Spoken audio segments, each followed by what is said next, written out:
পর্যন্ত এটা আসে না, এই ঘটনা তখন শুরু হয়নি। আমি কি বুঝাতে পারছি? কেউ যদি এখন বলে যে ইবনে তাইমিয়া তো ওয়াহাবি আছে, তো মানুষ হাস্যকর হবে না?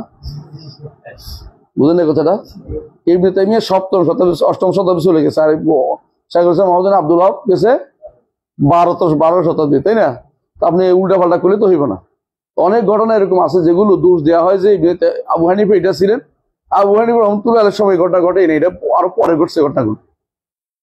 ধরছে কেন?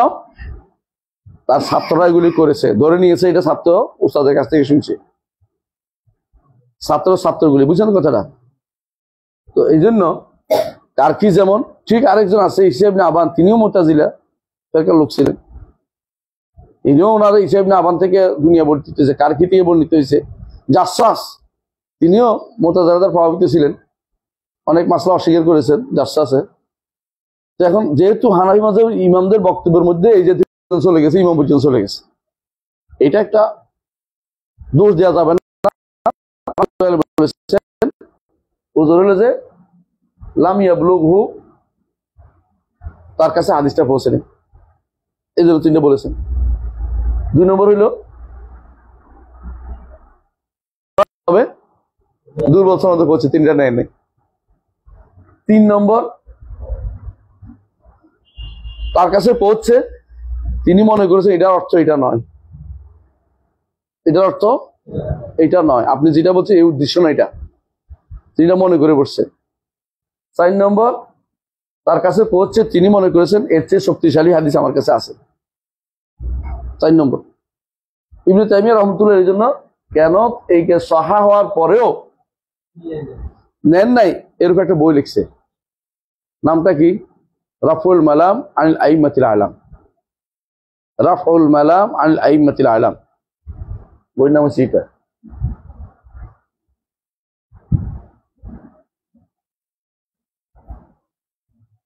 এখানে আছে নাকি রে? এখানে আছে নাকি সোহাইব? এখানে আছে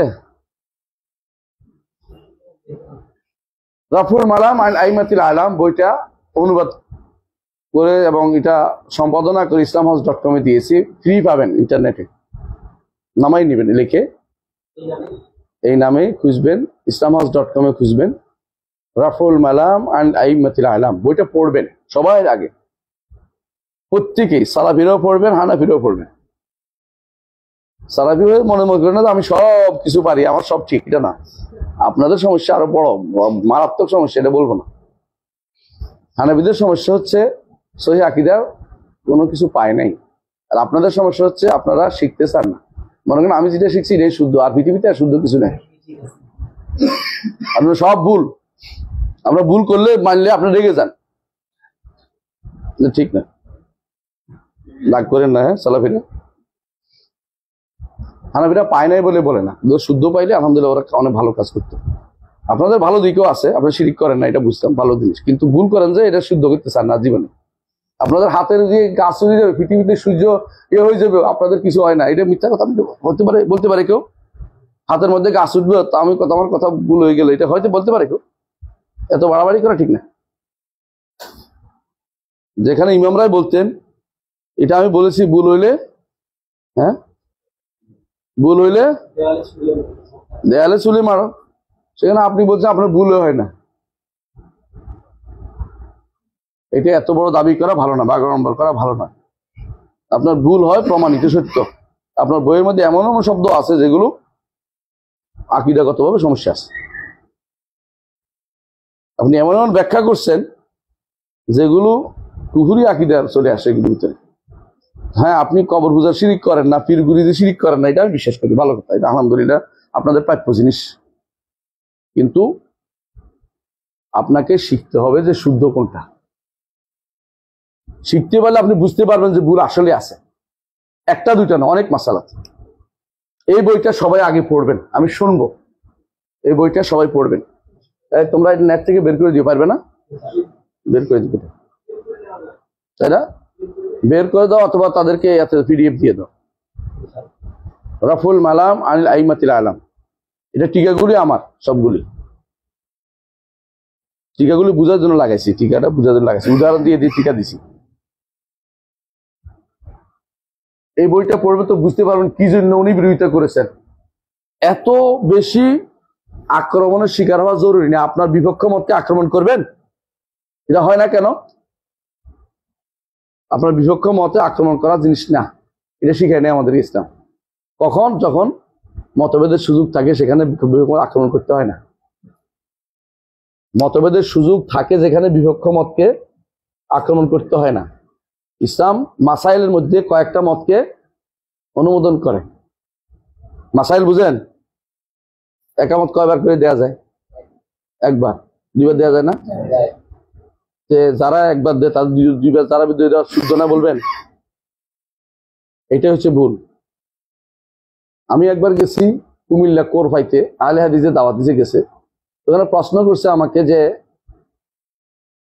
আমাদের মধ্যে মতভেদ কেন? আমি মতভেদটা হয়েছে এই জন্য যে আপনারা মাসালাগুলি তো মানুষকে এক করতে চান।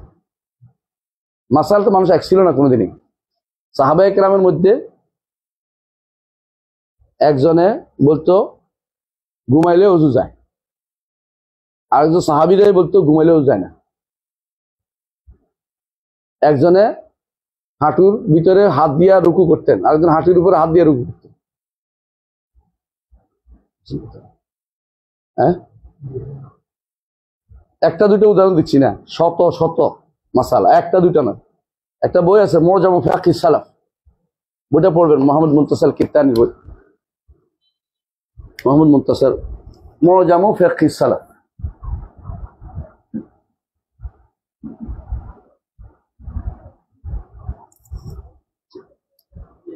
কোন কোন মাসালাতে আবু বকর এক মতের, ওমর আরেক মতের, ওসমান আরেক মতের। তাই বলে কি একমত করার চেষ্টা করছিল? না, এটা হবে না, কারণ ভিন্ন মত থাকবে এখানে। একমত জোর করে করার দরকার নেই। বুঝাইতে পারলে বুঝাবেন, না বুঝাইতে পারলে অন্তত সলাৎ হবে, তাই না?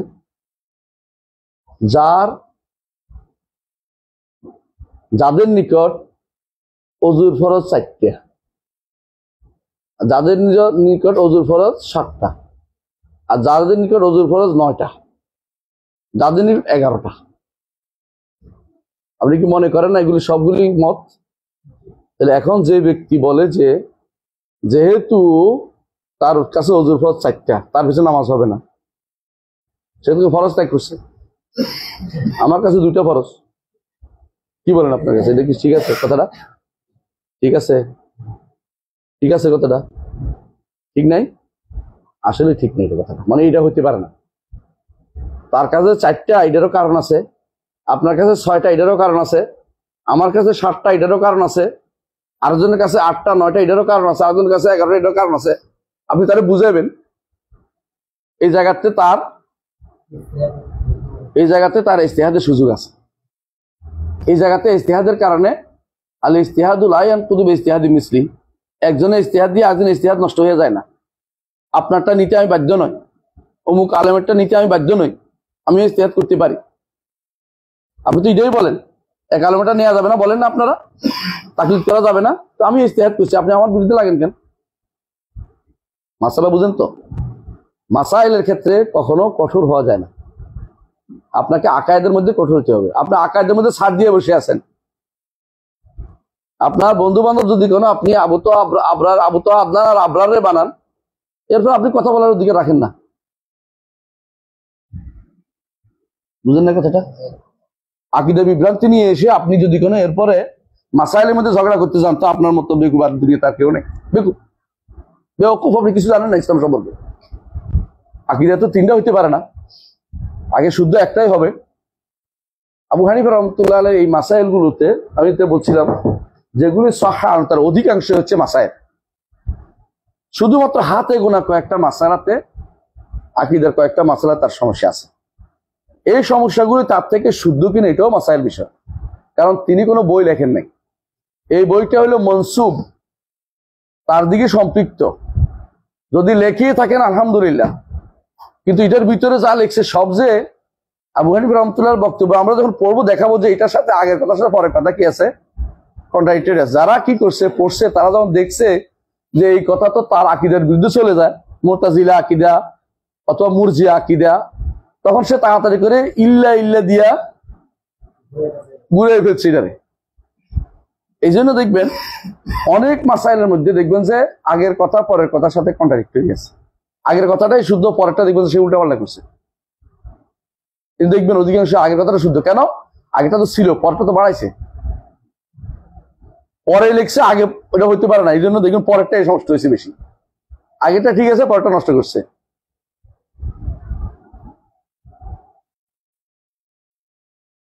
আমাদেরকে যে জিনিসটা আমাদের সবচেয়ে বেশি দরকার হচ্ছে ইমামদের ব্যাপারে সম্মান বজায় রাখতে।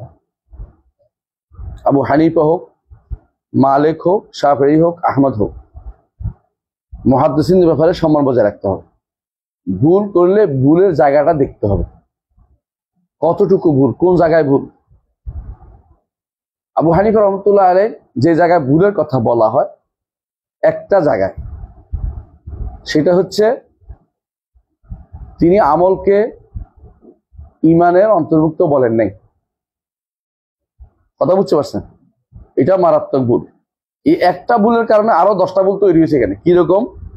যেহেতু আমলটা ইমান অন্তর্ভুক্ত না, সেহেতু কিন্তু আমল না করলে ইমান থেকে যায়। বুঝছেন তো? তো আমল যেহেতু ইমান অন্তর্ভুক্ত না, তাহলে ইমান বাড়ে না কমে না। আমল যেহেতু ইমানের অন্তর্ভুক্ত না, সেহেতু ইমানের মধ্যে ইনশাআল্লাহ বলা যায় না। কথা বুঝছেন?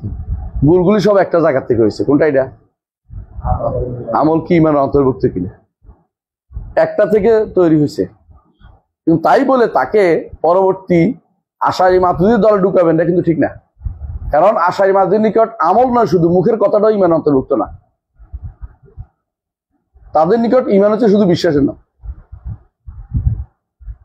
এটা ইমাম আবু হানিফা রাহমাতুল্লাহ বলেন নাই, এটা তার দিকে মিথ্যাচার করা হয়েছে। ইমাম আবু হানিফা রাহমাতুল্লাহ আলাইহ তার বক্তব্য ছিল এটা যে ইমান তাসদীক ওয়া কাউল। কাউল তো একটা আমল। তো তিনি যেটা বলতে চাচ্ছেন, সব আমল চলে গেলে তো ইমান থেকে যায়, এটা তার বক্তব্য ছিল। এই জন্য তার মুরজিয়াতুল ফুকাহা বলে। কিন্তু আমলকে তিনি শর্ত বলছেন, রোকন বলেন না। আমরা রোকন বলি। এই পার্থক্য এখানেই। এবং এই পার্থক্যটা স্বাভাবিক পার্থক্য না, আসলে এটার মধ্যে একটা বড় ধরনের ক্ষতি আছে। ভুল হতেই পারে, কেউ তো মাসুম না, নবী সাল্লাল্লাহু আলাইহি ওয়াসাল্লাম ছাড়া। সাহাবায়ে কেরাম ভুল করেন নাই, গুনাহ করেন নাই? সাহাবায়ে কেরাম ভুল করেন নাই? করছে। তা আপনি আবু হানিফা রাহমাতুল্লাহ আলাইহি ভুল উঠতে মনে করার দরকারটা কি? বুঝেন না কথাটা? আপনি যার অনুসরণ করেন সেই তিনি কোনদিন ভুল করেন না? তিনিও ভুল করেন। তো আপনি এই জন্য বলতেছি, আবু হানিফা রাহমাতুল্লাহ আলাইহির বইটা এই জন্য পড়বো আমরা। কি জন্য, কেন পড়বো? কারণ আমরা দেখবো মুতাকাদ্দিমিনদের মধ্যে যদি ধরা হয়, যদি আকীদার গ্রন্থ যদি শুদ্ধ হয়, বইটা প্রথম আকীদার বই লিখছে আবু হানিফা। কারণ উনি মারা গেছে 150-এ। 150-এর আগে কোনোদিন কোনো আকীদার কিতাব লেখা হয়নি। এটা প্রথম কিতাব, যদিও এটা সনদের কিতাব না। মুহাদ্দিসিনরা মুস্তাদ কিতাব লেখে। মুস্তাদ কিতাব বুঝেন তো? সনদ সহকে হাদাসানি ফুলান ফুলান ফুলান কালা ফুলান। কিন্তু উনি এটা মুজাক্কারার মতো যদি করে থাকেন, তাহলে এটা অসুবিধা কি? কিতাব তো দুই রকমের হয়, একটা হলো মতন, একটা হলো সনদ, তাই না? শুধু মুতুনটা লিখছেন, আপনি সনদটা দেখবেন। দুই রকমের কিতাবে লেখার নিয়ম আছে। আকীদার ক্ষেত্রেও দুই রকম লেখে, দুই রকমের কিতাবে লেখা যায়। এখনো দুই রকম কিতাব আছে। তাহলে আমি যদি কোনো বলি যে কিতাবটা আবু হানিফা রাহমাতুল্লাহ শুদ্ধ, যদি বলি, তাহলে তিনি হবেন এই ফিল্ডের পাইওনিয়ার। আর ফিকহের ক্ষেত্রে ইমাম শাফিঈ কি বলছেন? আন-নাসু আয়ালুন ফিল ফিকহি আলা আবি হানিফা। এটা একদম সত্য ঘটনা তিনি বলছেন। এটা কেন বলছেন? এটা কারণ আল ফিকহু সুআলুন ওয়া জাওয়াব। আল ফিকহু সুআলুন ওয়া জাওয়াব। ফিকহ হচ্ছে প্রশ্ন উত্তর। ফিকহের কাম হলো প্রশ্ন উত্তর। এই উত্তর কি? এটার প্রশ্ন উত্তর। আবু হানিফা প্রশ্নের মধ্যে সেরা কাজ করে গেছে। তার ছাত্ররা তাকে বেশি প্রশ্ন করতো, তিনি উত্তর দিতেন বেশি। আর উত্তরের মধ্যে তিনি যদি 3 ভাগ 1 ভাগ ভুল করে থাকেন, 3 ভাগ 1 ভাগ শুদ্ধ আছে। ভুল করতেই পারেন, তাই বলে ইমামত তার নষ্ট হয়নি। ইমামত নষ্ট হয়নি। ইমামত নষ্ট হওয়ার মতো ভুল তিনি করেন নাই, মুতাজিলাদের মতো ভুল করেন নাই। আশারি মাতুরিদের মতো ভুল করেন নাই, আল্লাহ সিফাতের মধ্যে ভুল করেন নাই। আমি দেখাবো আপনাকে একটা একটা করে যে আবু হানিফার মধ্যে কি বলছে, আর পরে বাড়াই দিচ্ছে যেটা এটা হলো অন্যরা করছে। কারণ হচ্ছে আগেরটা লোকটা মিলে না, কথা মিলবে না, বোঝা গেল। পরে তারা বেদাতিরা এটার মধ্যে কি করছে, কম বেশি করছে। তো আমাদের জানা দরকার, একজন ইমাম যেহেতু তার প্রথম পায়োনিয়ার এবং এলমের ক্ষেত্রে তার কথা সবাই সম্মানের সাথে উল্লেখ করে।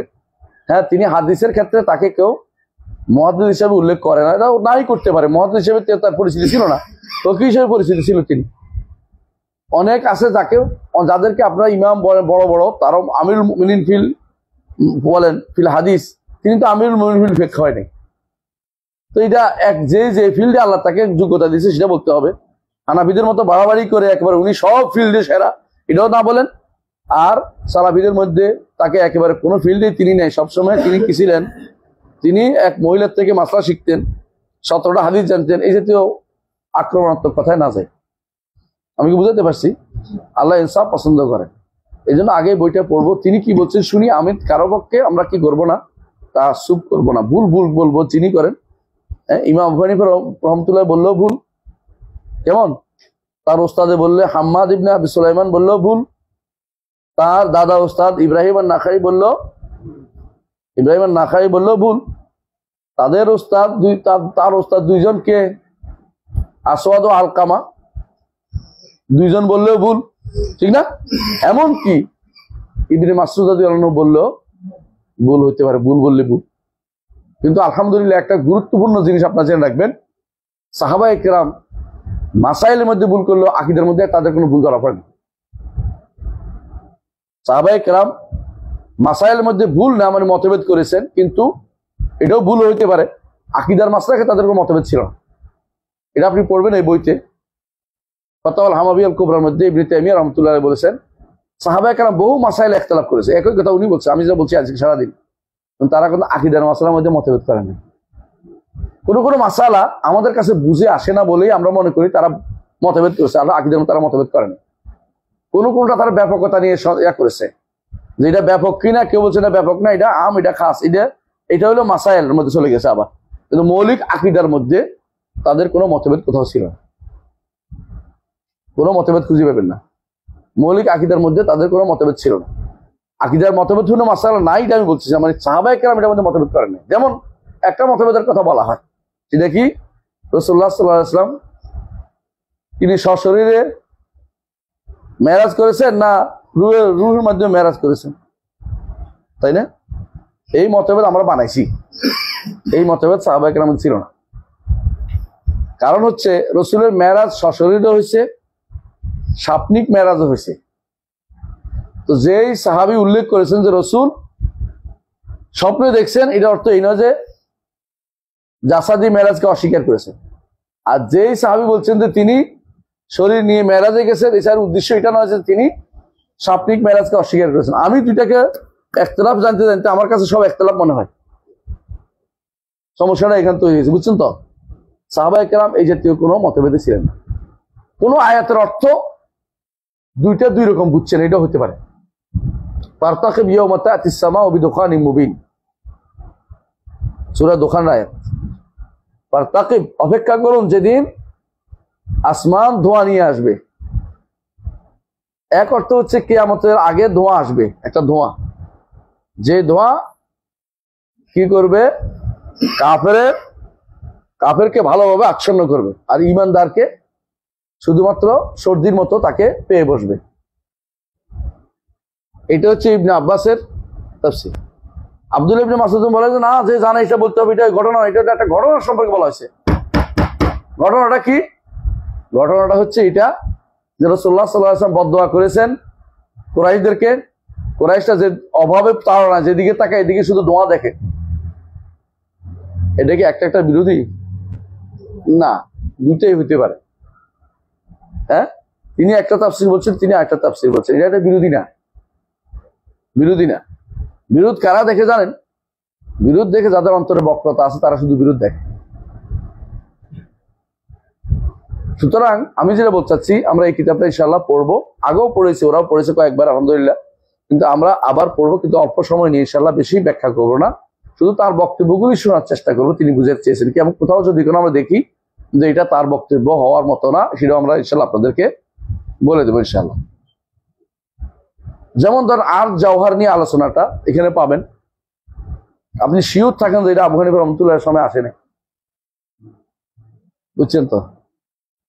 যদি ফালসাফি কোনো কথা যদি থাকে বুঝবেন তো আবু হানিফা রহমতুল্লাহ শুরু হয় না, এটা শুরু হয়েছে 150-এর পরে।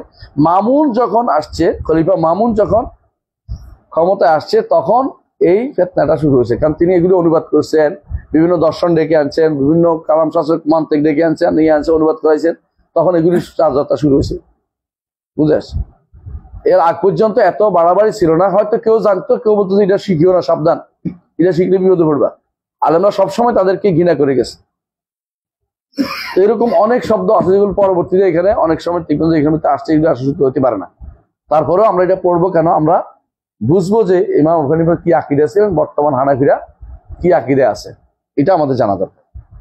এই কারণগুলি বিশ্লেষণ করে আমরা বুঝতে পারবেন যে ইনশাআল্লাহ আকীদার মাসালাতে কারা বিরোধী আসলে প্রকৃত, সেটা আমাদের জানা দরকার।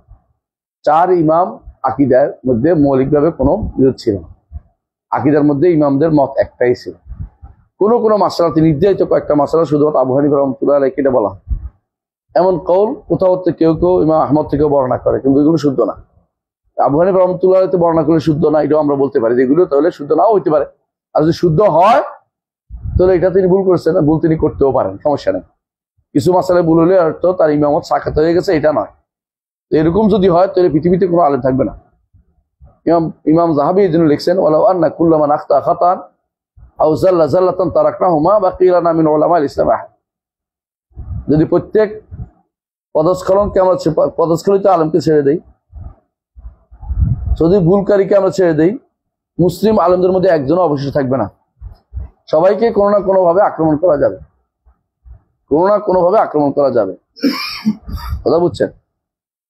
সুতরাং আলহামদুলিল্লাহ আমরা এটা পড়বো, আজকে আর পড়বো না ইনশাল্লাহ। আগামী ক্লাস থেকে আমরা শুরু করব এই কিতাবের ইনশাল্লাহ শুরুটা আলোচনা করবো যে কেন তিনি কি দিয়ে শুরু করছেন, কেন শুরু করছেন। একটা সৌন্দর্য হচ্ছে এই কিতাবের, আকিদার কিতাব লিখতে হলে প্রথমেই ইমানের কথা আনতে হবে, আরকানুল ইমানের কথা আনতে হবে। আবু হানিফা রহমতুল্লাহ আলাইহি এটা দিয়ে শুরু করছে, এটা একটা সুন্দর জিনিস। দেখবেন আপনি প্রথম শুরু করছে আরকানুল ঈমান দিয়ে। হ্যাঁ, কত নম্বর পৃষ্ঠা?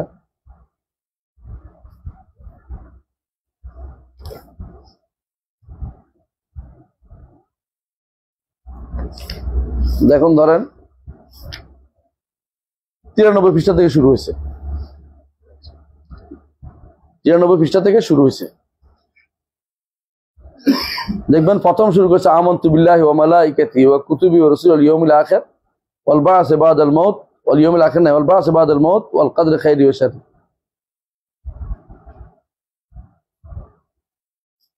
কয়টা উল্লেখ করছে? 6টা। আপনার কাছে আকীদা ঈমানের টোকন কয়টা? 7টা। আপনি আবু হানিফারকে মানছেন? মানেন, আপনি ভুল করছেন। আবু হানিফা এখানে ভুলটা করেনি, আপনি ভুলটা করে যাচ্ছেন। 7টা না করলে এলাকাতে কেউ একটা তো গায়েব করে দিল, ওহাবি রে, খাঁটি ওহাবি। অথচ আসলেই 6টা, 7টা না। বুঝে আসছে কথাটা? আলা কুল্লি হাল ইনশাআল্লাহ আগামী ক্লাসে বাকিটা পড়বো ইনশাআল্লাহ। এখন আমরা যথেষ্ট থাকি। সুবহানাকাল্লাহি ওয়া বিহামদিকা আশহাদু আল্লা ইলাহা ইল্লা আনতা আস্তাগফিরুকা ওয়া আতুবু ইলাইক। আসসালামু আলাইকুম ওয়া রাহমাতুল্লাহ।